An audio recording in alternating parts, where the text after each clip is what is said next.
Okay, kinakausap lang namin kayo para matanggal yung kaba ninyo nang sa ganon, hindi ma-mental block. Ha? Yeah. Kasi nagkaka-mental blockan tayo kung ano-anong sinasagot nyo sa mga tanong. So, ready na ba ang lahat? Let's Yes go, po. meme. Okay, ready na ang lahat. Halika na, magtatanungan na tayo. Ano ang English ng balat? Number 2. I believe part ito ng katawan. I believe English to ng balat. And I believe color brown ito minsan. And I believe 1. skin. Skin is wrong! Nigwak ka din! Kaway sa kanan!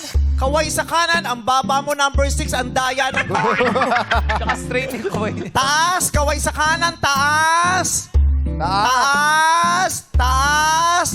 Taas, number 4, taas! Still! Number 1. Number 1. I believe ito po ay part ng ating anatomy. I believe ito po ay chosen individual lang ang meron. I believe ito po ay color brown. I believe the answer is birthmark. And thank you. Anong masasabi ni number 6? Naunahan ka ni number 1 ang kontrapelo mo. Hayaan mo na, nandyan na yan eh. Birthmark is tumpak ka rin!